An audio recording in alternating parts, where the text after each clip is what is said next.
Hey everybody, my name's Silver and welcome back for more anime reviews here on the channel. Today we're going to go over the last two episodes of My Hero Academia Season 3, which is actually episode number 24 and 25. But before we do begin with all of that, if you guys are hyped and ready for more anime reviews here on the channel, make sure to hit that like button for your boy, as well as consider subscribing to the channel for more anime gaming related content, as well as for more reviews here on the channel. And again, like always, if you do want me to review any other anime here on the channel, don't forget to let me know which anime to review in the comment section below. I do watch a lot of anime, so I might just get to it. And before we actually do begin with this review, this is gonna have episode spoilers for episode number 24 and 25, so if you have not seen them, I highly recommend that you do watch them, since we will be going over everything that did happen in those two episodes. Normally I just do one episode at a time, but 25 came out like a couple of days ago, and I know I didn't do 24 on the channel, and I know I had to basically clear over both of them, which I guess it's a good thing to just go ahead and do both of them and not just one of them, since they kind of do tie in together.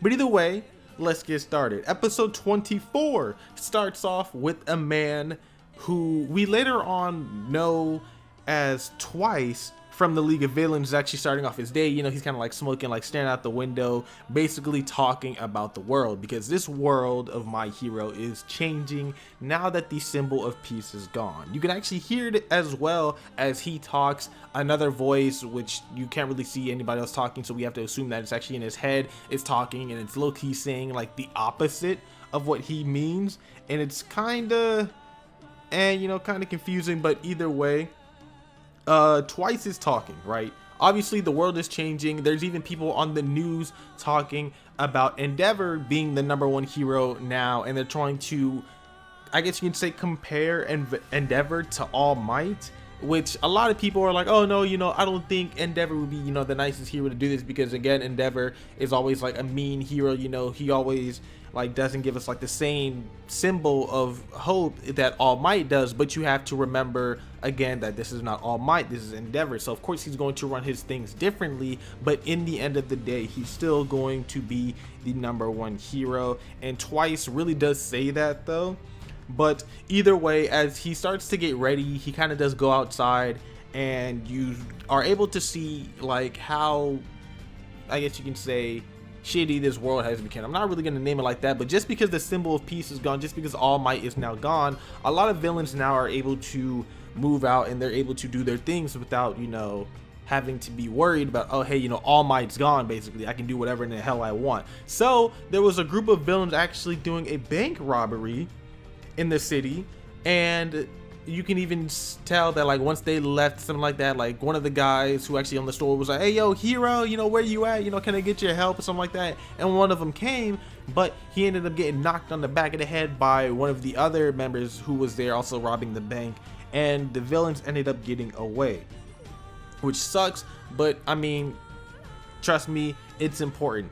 Either way though, Twice is actually talking about some of the League of Villains actually being a little bit of separated, I guess you can say, that might be the right word. But either way, it's because of the investigators now on their ass, since all the investigators trying to figure out where they are. The League of Villains always have to move, they can't really stay as a big circle, so some of them separated, and they also separated to get away from the investigators, as well as to find new comrades, since now like Shigaraki's the big leader of the League of Villains, he has to make the League of Villains bigger. He has to get his ultimate group in order to go after UA once again, which I mean obviously probably will happen in the future.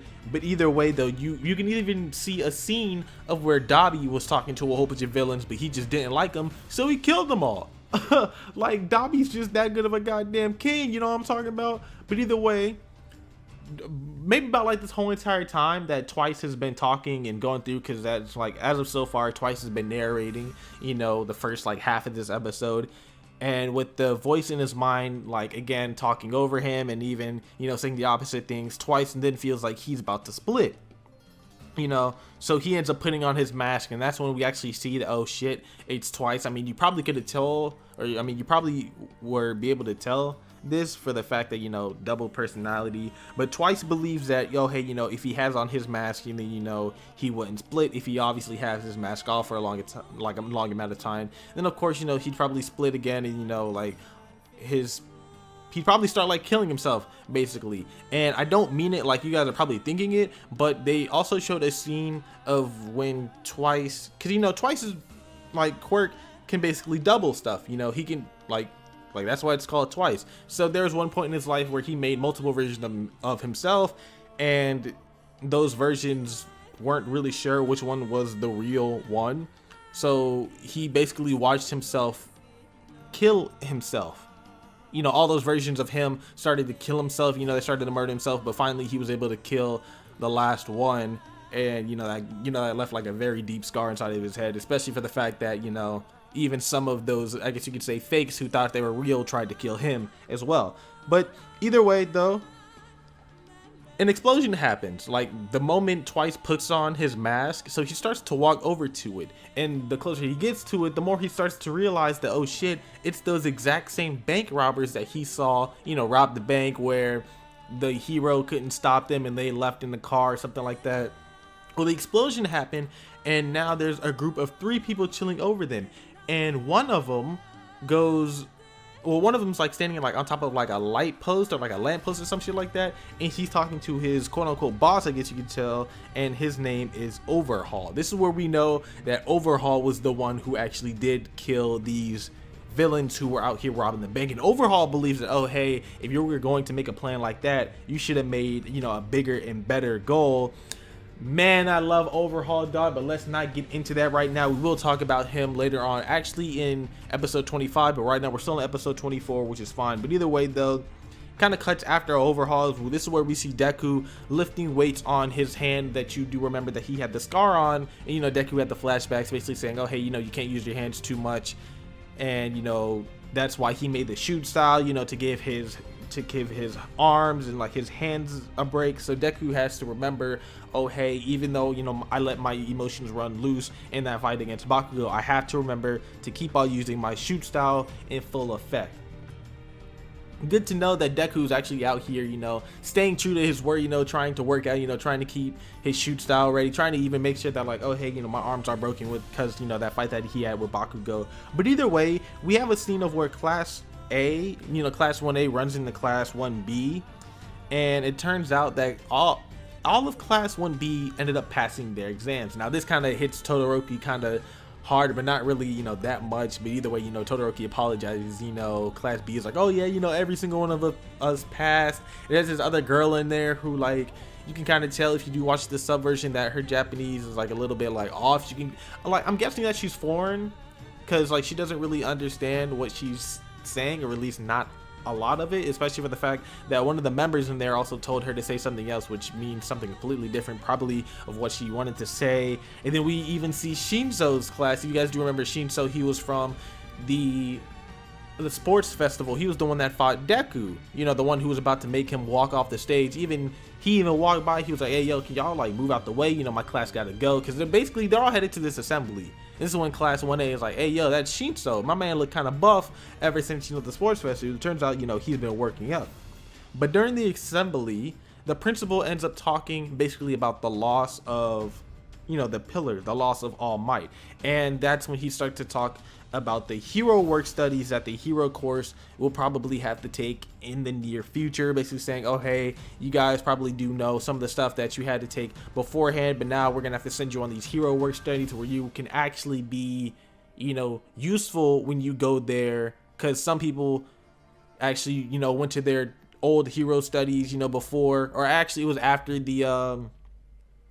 the sports festival, kind of like how Deku went to Gran Torino, but he wasn't really supposed to be doing all of that work, you know, he was just supposed to be, you know, there just to learn under him, you know, he's not really supposed to be a sidekick. But when you actually go through the hero work studies, that's when you actually, you know, become the sidekick, and you actually get to learn about like the real life situations basically. So as he's talking about all of that, basically like the principal leaves, and then he actually has a flashback. Well, All Might actually is there as well, but he has a flashback to the principal and him having a conversation about who could be, you know, All Might's next successor, basically, for All For One. Well, not for All For One, for One For All. See, I tell y'all, man, I get that shit confused a lot, but it's fine though. But as he's talking about this, dog, the camera kind of pans by the big three, which again, we will talk about them later on in this review. and it kind of stops at one of them, which again we gonna talk about later on. But either way, dog, either way, Vlad, which is, you know, Vlad Sensei, he's the sensei for class 1B. He ends up telling everybody at the assembly that 2 students were fighting last night, and that, oh hey, you know, you should learn to basically live correctly, and that, you know, the members from the 3rd years can leave first from the assemblies, and that's when you see some of the members of the big 3, it was just 2 of them actually, I'm pretty sure, were talking, and it turns out that they already knew that the ones who were fighting were actually 1st years, you know. And that's where we see one of them, and he's like, oh, you know, that's really interesting, that's cool. Everybody ends up going back to the classroom, and back in the classroom for class 1A, they all talk to a wiser sensei basically about the work studies, which basically, again, they're kind of like the internships that they did do, but they actually get to do a lot more work.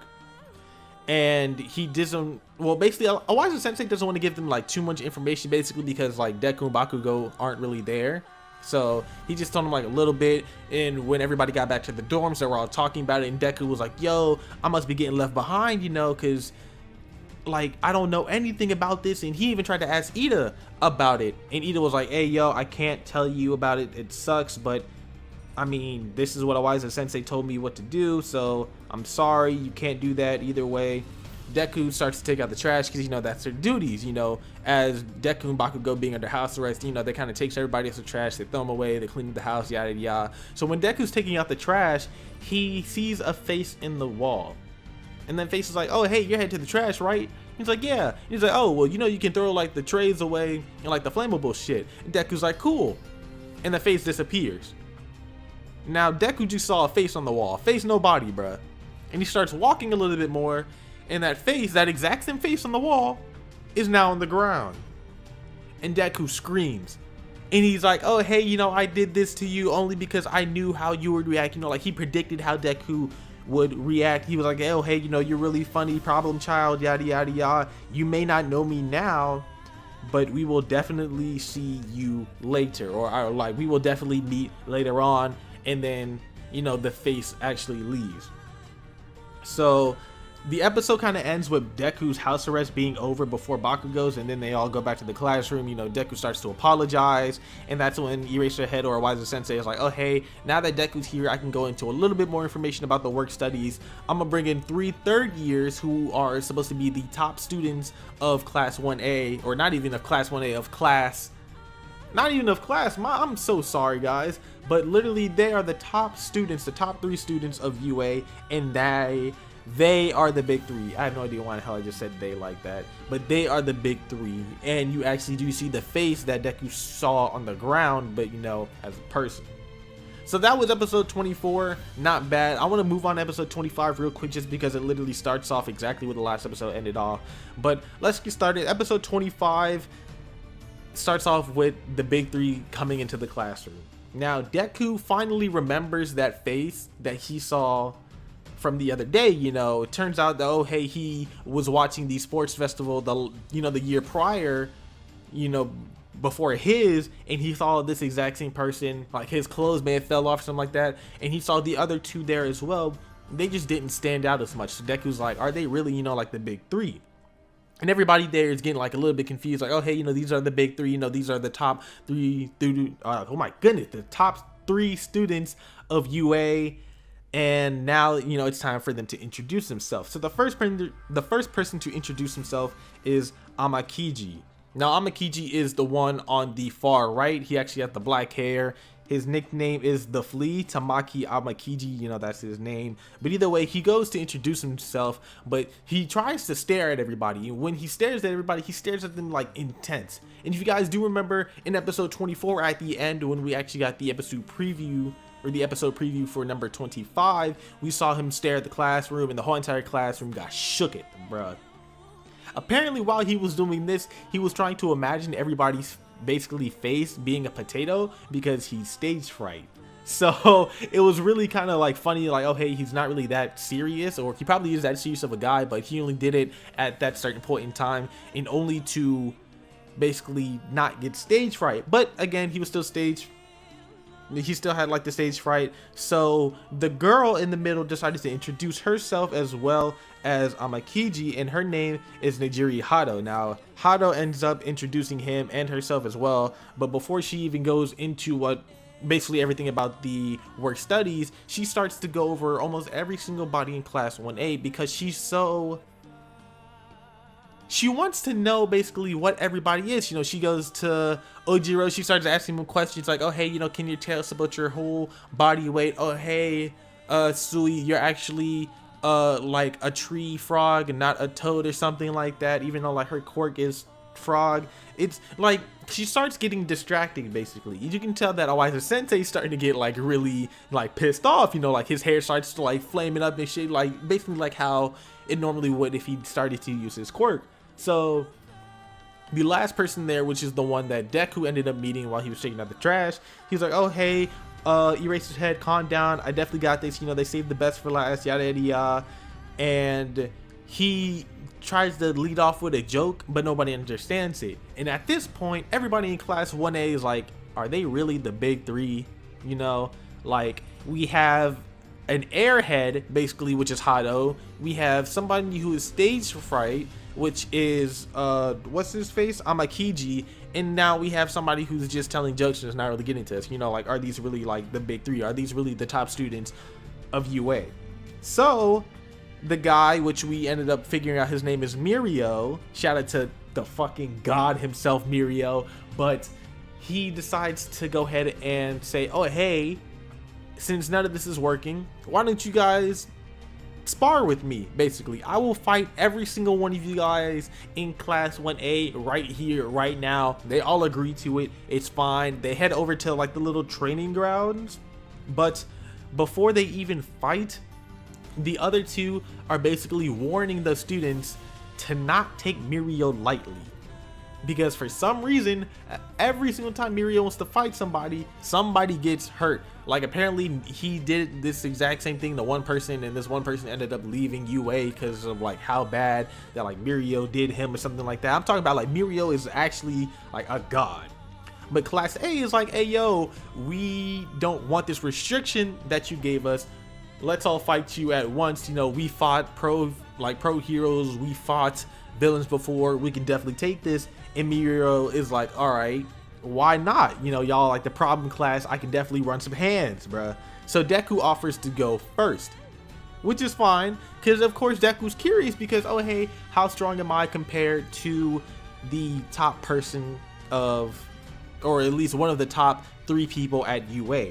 So he charges in to Mirio, and Mirio's clothes like literally like fall off of him, like exactly like that.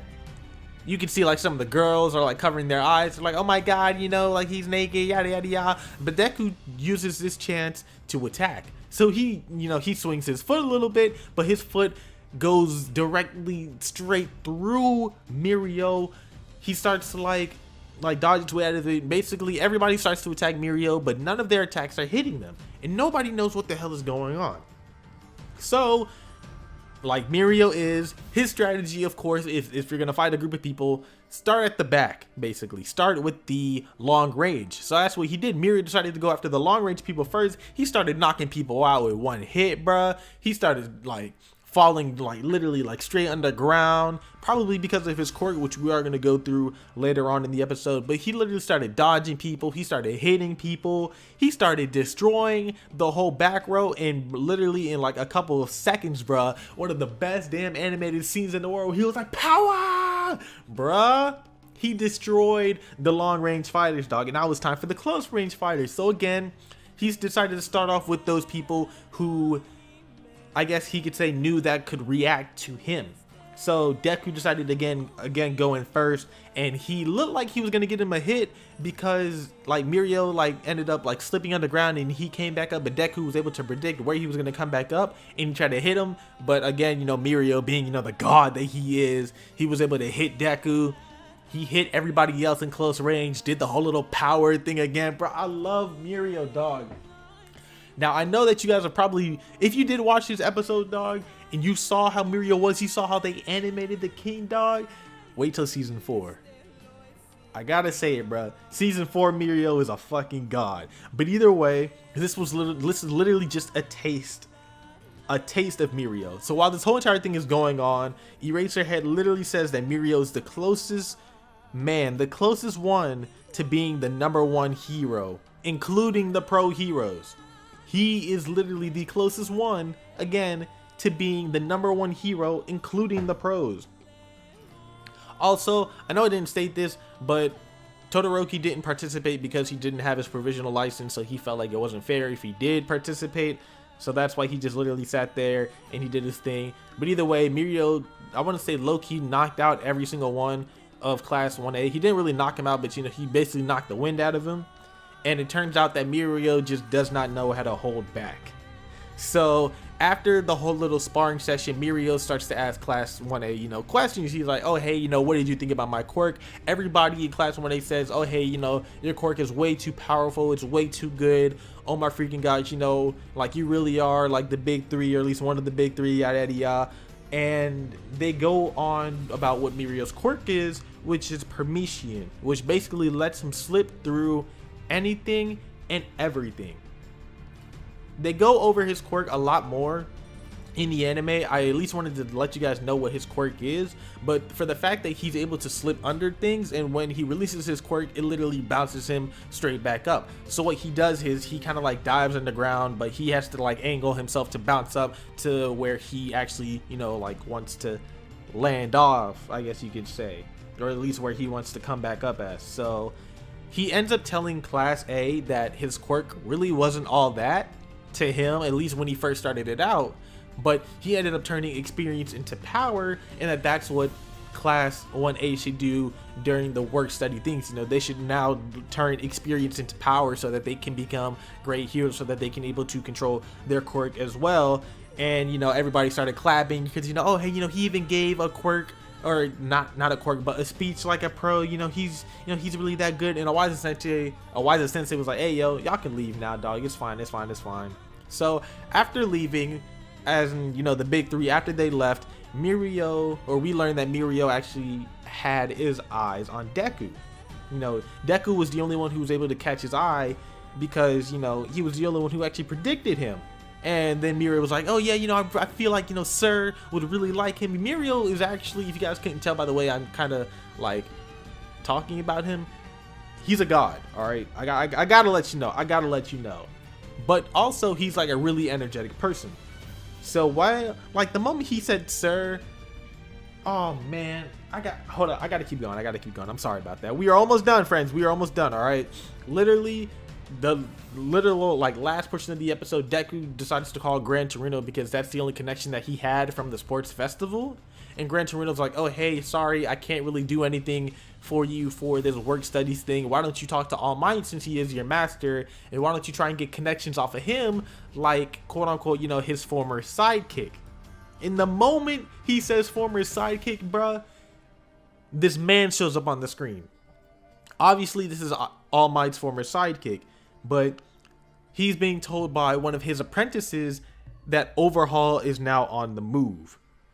And apparently Overhaul is the villain that he's after, and apparently Overhaul is now being brought in by the League of Villains.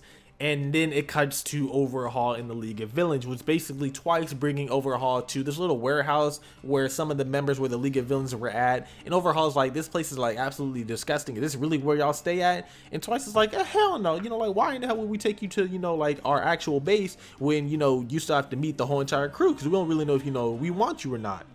So they all beat up, Overhaul walks inside, he meets Shigaraki. They don't even talk, bruh.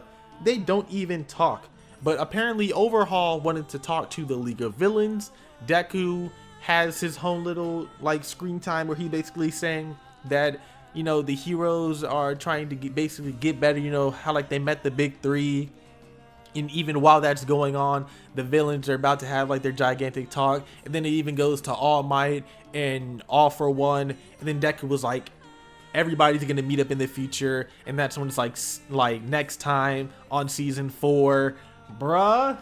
They ended off the episode exactly like that. We don't get an episode preview, I guess you could say, or a seasonal preview, I guess you could say, because the only thing that we did see was just a little something that had the big three overhaul in Deku, and it was like season 4 is being made as we speak.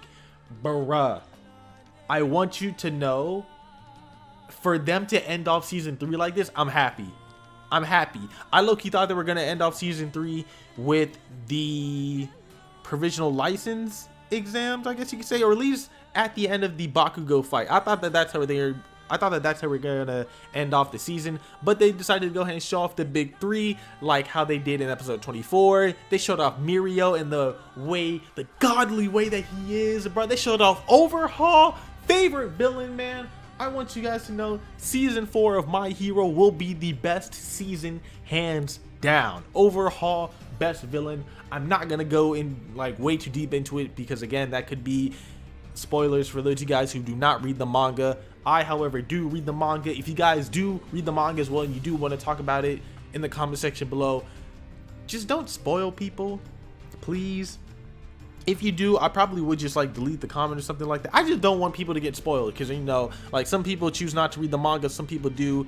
However, if you do have free time, I said it before, I'm gonna say it again, dog, read the manga. It's so worth it. But either way, I'm gonna go. Thank you guys for watching this video. If you did enjoy, do not forget to hit that like button for your boy, as well as consider subscribing to the channel for more anime reviews here on the channel, dog. This will be the last review for My Hero Academia season 3. The next My Hero review will probably either be for the movie, because I really do want to watch that, as well as the 7 Deadly Sins movie. Either the movie or, you know, season 4, basically. But either way, I'ma go. My name's Silver. Have a good day. Have a good night, wherever you are. And I will see you all next time. Work your butt off.